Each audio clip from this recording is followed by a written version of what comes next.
राशिद भाई welcome. Praise the Lord. आपकी तस्वीर आ रही थी व्हाट्सएप पे, जो ग्रुप फोटो है बड़ी अच्छी है। पास्टर जेमोन को और दूसरे भाइयों को, पास्टर जेमोन को और दूसरे भाइयों को मेरी तरफ से जो है वो हैप्पी न्यू ईयर कहिएगा जब मिलते हैं, और उनको कहिएगा कि हम दुआएं कर रहे हैं ताकि हम वहाँ पे जो है कलीसिया को इकट्ठा कर सकें। आमीन आमीन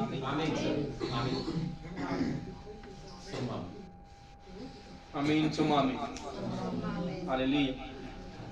कल रात को मेरी ब्रदर स्टीव से बात हो रही थी।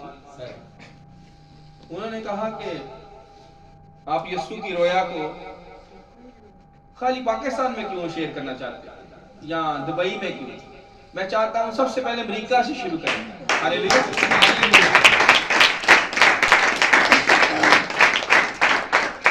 उनकी वाइफ सीरियस है, उनके लिए दुआ भी वो कर रहे हैं, हम भी करेंगे, मैंने भी किया। और वो कह रहे थे खुदावंद से ये कहें सिर्फ 1 साल मेरी बीवी को दे दे, ताकि ये मैं जो रोया मुझे मिली है मैं 1 साल में इसको जितना फैला सकता हूँ फैला दूं, अमेरिका में खास। तो मैंने उनको कहा खुदा के रूह की हिदायत से कि आपकी भी 1 साल नहीं कई साल जिएगी, ईमान रखें, ईमान रखें। तो उनके लिए दुआ करें कि जो उनकी रोया है वो पूरी हो जाए। और 28 साल हो गए हैं जो खुदा ने उनको रोया दी और उन्होंने अपने अंदर उसको महफूज रखा और उस पर कायम रखा। तो जो मुझे रूह में नजर आ रहा है, खुदा सेकंड एडम चर्च को ये फजल देगा कि हम उनकी रोया को आगे लेके जा सकें। आमीन।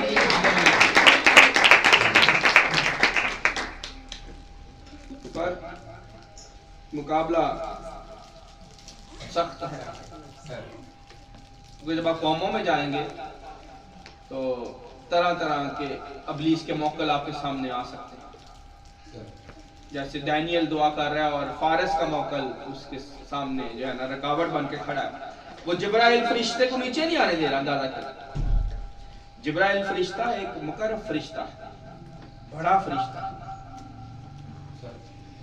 जो खुदा के हुजूर खड़ा रहता है। उसने क्या कहा मुकद्दसा मरियम? किसी को याद है कि जिब्राइल फरिश्ते ने मुकद्दसा मरियम को क्या कहा? कोई बताना चाहेगा? पहला जुमला क्या बोला उसने? ओके, और मैं एक और लफ्ज हाईलाइट करना चाहता हूं। ये भी कहा, इस्लाम मरियम भी कहा उसने। Yes, very good. मैं एक और लफ्ज निकालना चाहता हूं, पहुंचे तो वहां ना डर। वेरी गुड, तालियां बजाएं इनके लिए।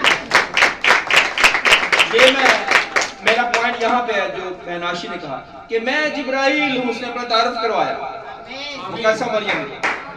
उसने कहा मैं जिब्राइल हूँ और खुदावंद के पास खड़ा रहता है,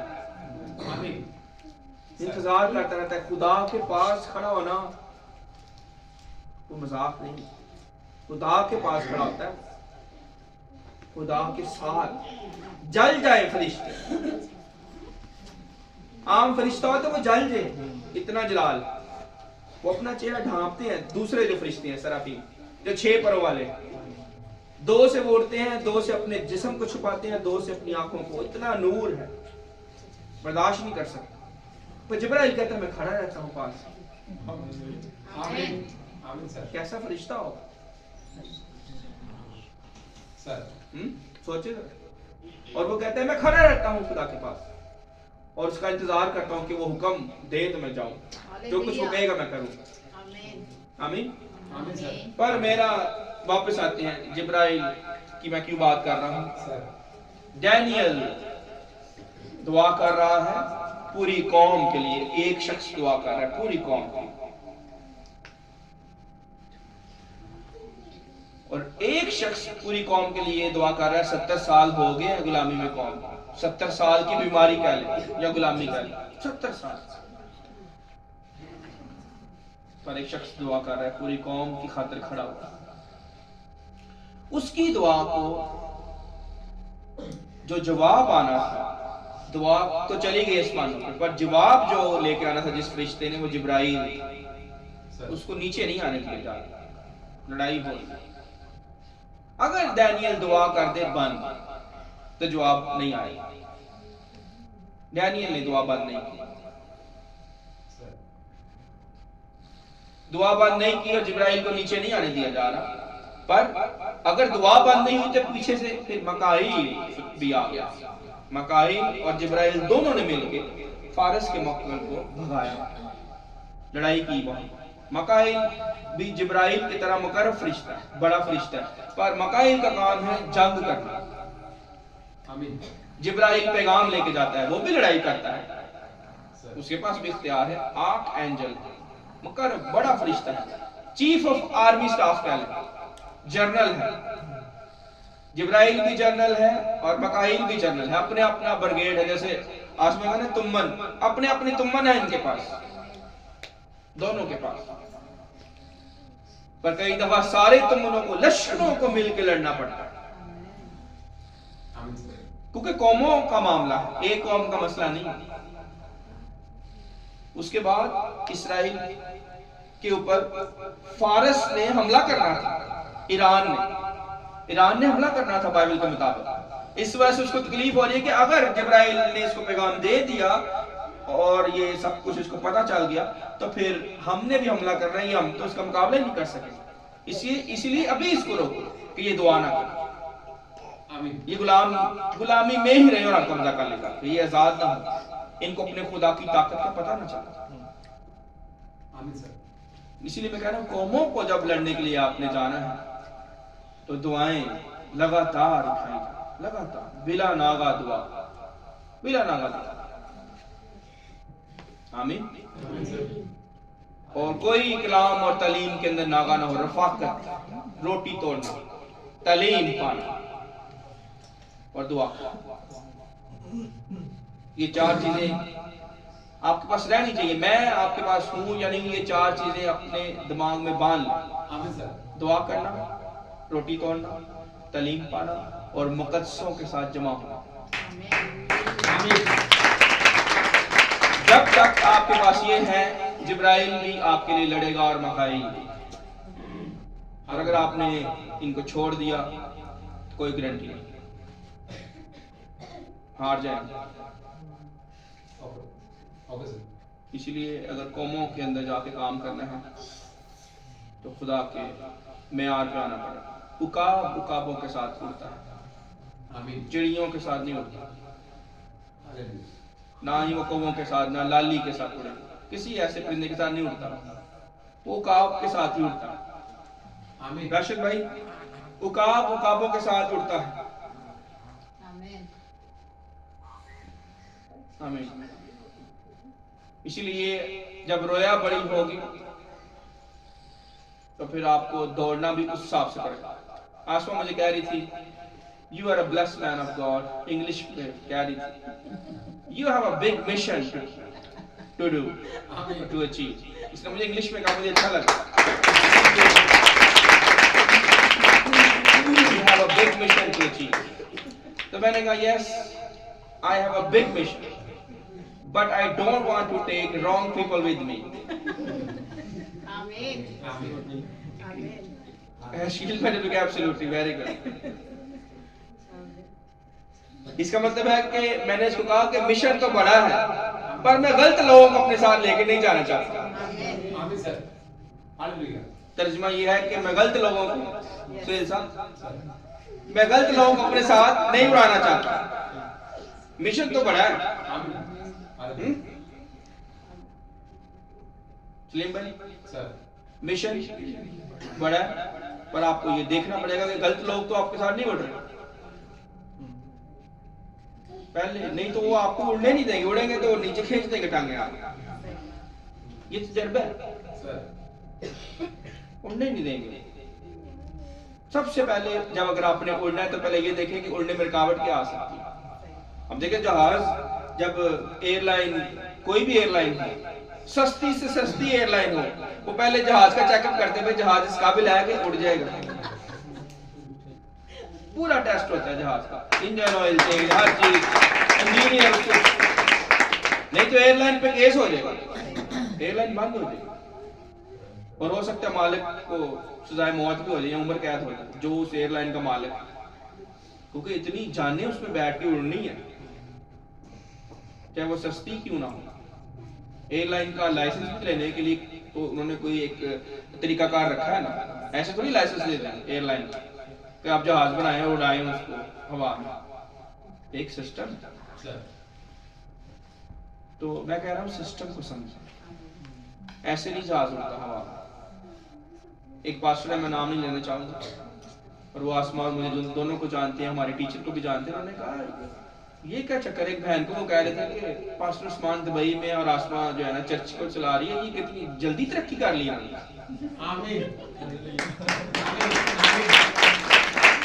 पास्टर सालों से, उनसे वो हमारे टीचर सालों से सीख रहे हैं, हमसे भी ज्यादा सीख रहे हैं। चर्च भी रजिस्टर्ड है उनका अंदाजा करना, पर वो कलीसिया वो ग्रोथ नहीं आई। क्यों? रूह के साथ राब्ता नहीं, रूह में पीछे रह गए। टीचर वही है, देख ले, किताब वही है। एक छोटी सी बात, यस श्योर। उनको अभी मैं कहता हूँ कि रूम में अभी वो इतने यानी कि आगे नहीं बढ़े, उनको अभी पास्टर उस्मान नजर आ रहे हैं, खुदा का जलाल नजर नहीं आ रहा। खुदा अपने बंदा उस्मान से जो काम लेना चाह रहा है उसको अपनी अपनी यानी कि उनको समझ नहीं आ रही कि मुझसे खुदा क्या चाहता है। हाँ वेरी गुड, क्योंकि वो खुदा की आवाज़ को पहचान ही नहीं, राब्ता ही नहीं, तो वो ये बातें करेंगे कि ये क्या चक्कर है, एक ढंग से जो है ना उनको कैसे खुदा ने ये सारे काम करवा दिए। क्योंकि अगर वो देखते तो ये कहते हैं कि खुदा के यानी कि काम के लिए उस्मान भाई गए उधर, तो आसमान के लिए हो सकता है तो खुदा कितना बड़ा काम लेना चाह रहा है, ये कह सकते हैं। अब इन पर हमारा खुदा, मैं आपको बता दूं, इतना जलाली है, इतना जबरदस्त और जोर वाला है, कुछ भी ना हो, कुछ भी ना हो, ना डिग्री हो, ना तालीम हो, ना कोई हुनर हो, कुछ भी ना हो, तो सब कुछ बना देगा, सब कुछ बना देगा खुदा। उसको कुछ भी नहीं चाहिए। अब देखिए जितने डिग्री वाले लोग हैं, जितने हुनरमंद लोग हैं, जितना आज तक साइंस ने जो है ना वो तरक्की की है, कहाँ से आया? खुदा ने दिया। खुदा ने उनको अक्ल दी है, दिमाग दिया है, जिंदगी दी है, तो वो कर रहे हैं ना सब कुछ। पर अभी तक वो ये नहीं समझ सके कि एटम और मॉलिक्यूल्स, जो पढ़े लिखे बच्चे बैठे हैं, जो साइंस, किसने साइंस रखी हुई है? साइंस वाले बच्चा है गुड। आइटम्स और मॉलिक्यूल किस तरह से आपस में जुड़े होते हैं, ये साइंसदानों को भी समझ नहीं आ रही। यानी पानी है ना, पानी के अंदर दो जो है ना वो समझ लें ऐसी चीजें हैं जो कि उसको पानी बनाती हैं। ऑक्सीजन है, दूसरी कौन सी है? हाइड्रोजन। गुड। हाइड्रोजन और ऑक्सीजन, ये साइंस के बच्चे हैं, ये दो मिलके पानी बनता है। पर पानी आपस में जुड़ा कैसे होता है? कोई बता सकता है? आप कहेंगे पानी पानी है, और वो जुड़ा हुआ है, पर एक जगह पे जाके वो जम भी जाता है, पानी जम जाता है ना, कई जगह पे उबलने लग जाता है। ये कैसे होता है और कैसे भी जुड़ा रहता है? साइंसदान ढूंढ रहे हैं। ये जमीन पे पड़ा हुआ है डाइस, पर अगर आप इसको चांद पे लेके जाएंगे तो ये ऐसे नहीं खड़ा रह सकता, उड़ेगा हवा में। वो ये ढूंढ रहे हैं कि ये कैसे जुड़ा रहता है जमीन के साथ। वो जो जमीन की पावर है, जिसको हम कशिश शकल भी कहते हैं, वो नीचे खींच के रखती है, वो कैसे काम करती है, ये वो नहीं समझ पा रहे। ये तो पता उनको है कि ये फोर्स है, ये ताकत है जो उसको जोड़ के रखती है, पर ये कैसे वर्क करती है ये उनको नहीं समझ लगा। ये बिल्डिंग है, ये आप बैठे हुए हैं सारे आराम से, ये किस तरह से बैठे हुए आपको पता है, पर जो इसके अंदर फोर्सेस यूज हो रही हैं, जो कुव्वतें यूज हो रही हैं इस घर को खड़ा रखने के लिए, सारी आपको नहीं पता। अभी अगर यहाँ पे खुदा ना खास्ता ज़लज़ला आ जाए तो पूरा घर ऐसे हिल जाएगा और आपको पता नहीं चलेगा ये क्यों हुआ है। साइंसदान ये सोच रहे हैं कि जल्जला क्यों आता है, मौसम क्यों चेंज हो जाता है, पर नहीं समझ लग रही, ढूंढ रहे हैं। पर खुदा है जो पीछे से इनको खींच के रखता है, उसके हुक्म पे चल रहे हैं। हालेलुया, क्योंकि हालेलुया। उसको पता है कि किसने किसको जोड़ के रखना है और कहाँ पे कौन सी चीज लगानी है, बगैर किसी डिग्री के, बगैर किसी इल्म के, बगैर किसी मशवरे।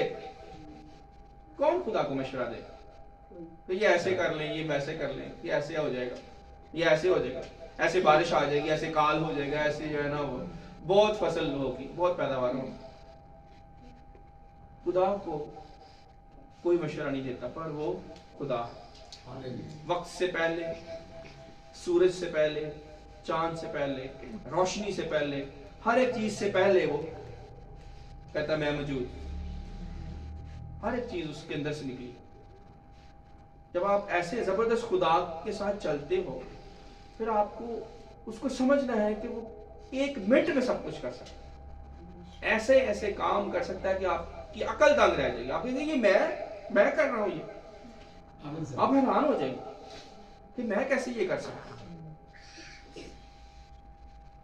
आप में से मैं किसी को कहूंगे आप जहाज उड़ा सकते हैं, आप हंसने लग जाएंगे शायद, पर वक्त पड़ने पर खुदा जहाज आपसे उड़वा सकता है। यस, वही आपको मौका दे सकता है। एक सुनने में बात आई है कि गाड़ी में इंजन नहीं था, आर्मी की जीप, इंजन नहीं था उसके अंदर, अंदाजा कर, और उन्होंने उस इलाके में खुदा के खादम को कैद करके रखा हुआ आर्मी, और वो खादम दुआ कर रहा है और उसने इल्तिजा की खुदा के मैं यहाँ से निकलना चाहता हूँ, मेरी मदद कर। अब वो खादम किसी तरीके से उस गाड़ी, अब उसको पता ही नहीं था कि गाड़ी में इंजन नहीं, वैसे ही खड़ी हुई है खटारा गाड़ी, पर वो किसी तरीके से कमरे में से बच निकल के अपनी रस्सियां वगैरह खोल के उस जीप तक चला गया। जीप में बैठ गया और उसको अब पता नहीं कि गाड़ी में तो इंजन ही नहीं है, मैं इसको कैसे स्टार्ट करूं। पर जब उसने उसको तारे जोड़ के स्टार्ट करने की कोशिश की तो वो चल पड़ी।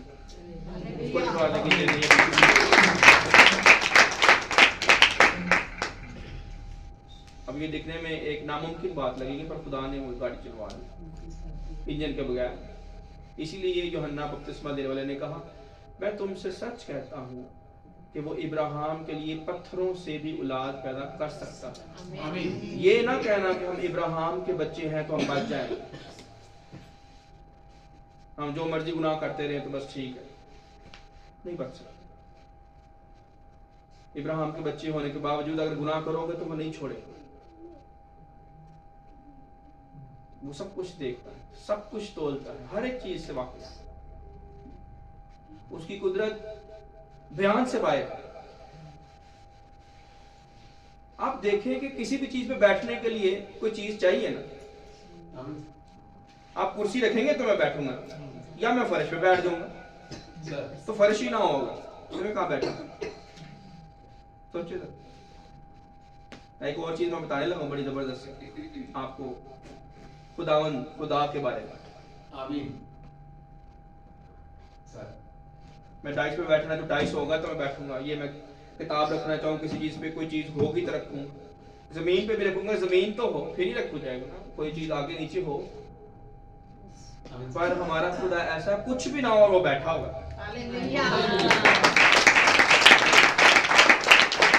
हवा में बैठा होगा, हवा में बैठा। सोचिए कि आपका खुदा कैसा है, आपका बादशाह कैसा है कि वो हवा में बैठा हो।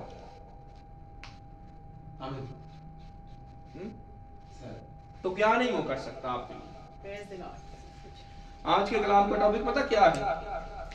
आसमान ने दिया कल पैगाम, नया आसमान। पर मेरा टॉपिक है पुराना आसमान पुरानी जमीन।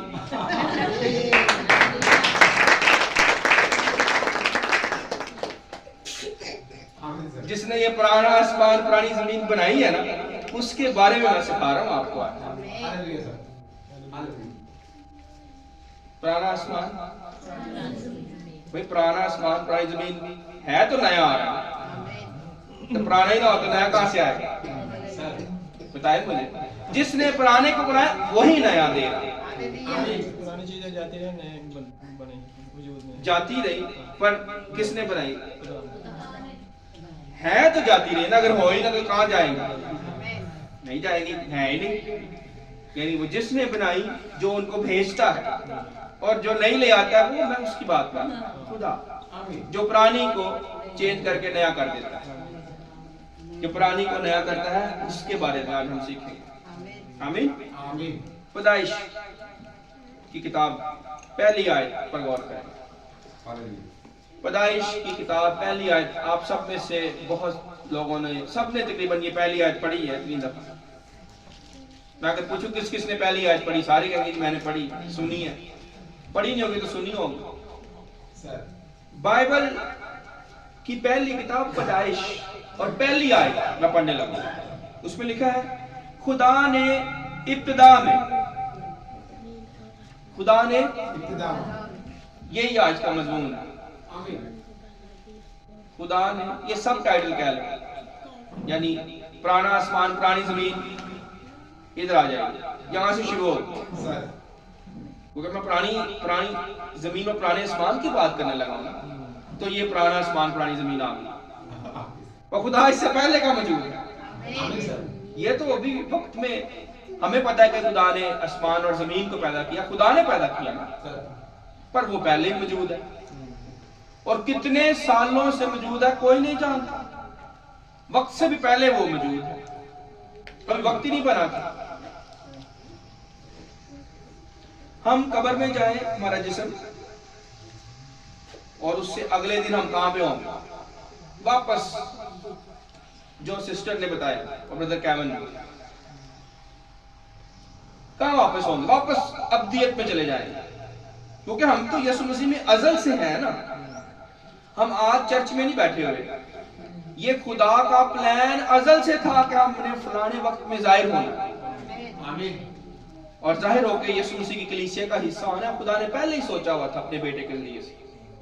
अभी हम पैदा नहीं हुए तो खुदा ने पहले ही सोचा, अभी तो हम दुनिया में आए नहीं थे, हमें पता ही नहीं था कि हमारा दुनिया में बाप कौन होगा, दुनिया में माँ कौन होगी, दुनिया में बीवी कौन होगी, दुनिया में बच्चे कहां से आएंगे, हमें पता ही नहीं था।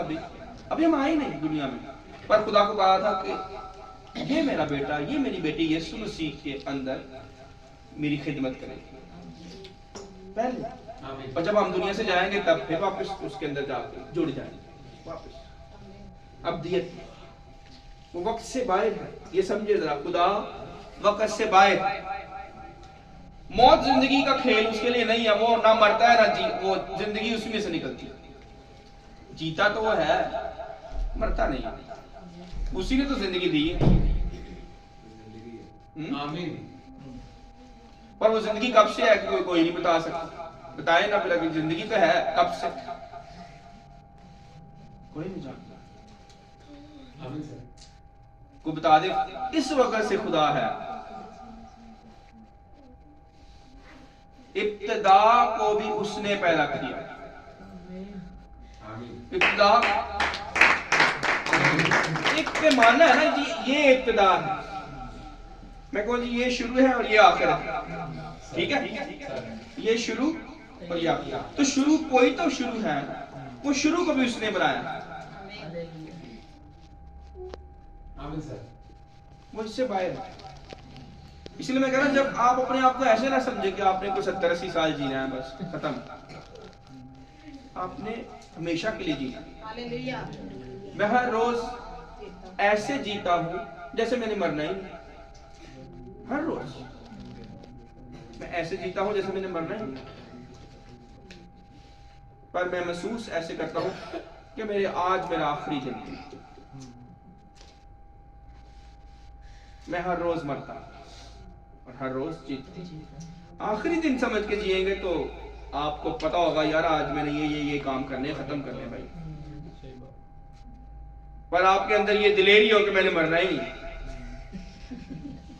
कोई डर नहीं, कोई खौफ नहीं, दिलेरी।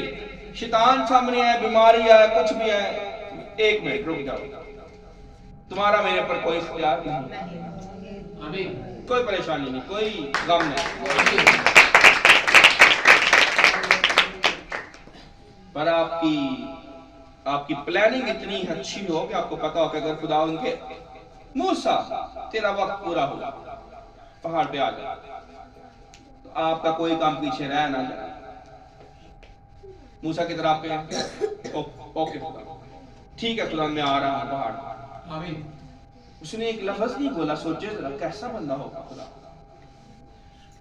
हालांकि खुदा हर रोज उससे बात करता है, वो कह सकता था। हिजकिय्याह रोज बात नहीं करता, बाइबल में जिक्र है हिजकिय्याह रो पड़ा दीवार की तरफ मुंह करके, उसने रोना शुरू कर दिया कि खुदा मेरी मौत के ऑर्डर आ गए, मुझे अभी नहीं मरना। वैसे खुदा ने कोई रास्ता नहीं, पर जब मौत के ऑर्डर आए तो दीवार की तरफ मुंह कर करके दुआ शुरू। ये है हाल आज भी मानदारों का। वैसे खुदा आपको नहीं पुकारना, ना दुआ करनी, ना कलाम सुनना, ना पढ़ना, ना कोई राब्ता, ना कोई प्रस्तिश, ना कोई गीत, पर जब आए मुसीबत तो ले रोना लगना। खुदा ये क्या सर, अफसोस उन जिंदगियों पर जो ऐसे करते अपने खुदा को नहीं जानता कि वो कैसा प्यारा था। उसने 15 साल भी ले लिए, 15 साल जिंदगी खुदा ने बढ़ा दी, पर और गुनाह किए और अपने बेटे को जादूगर बना दिया। ना वो 15 साल लेता, ना बेटा जादूगर बनता।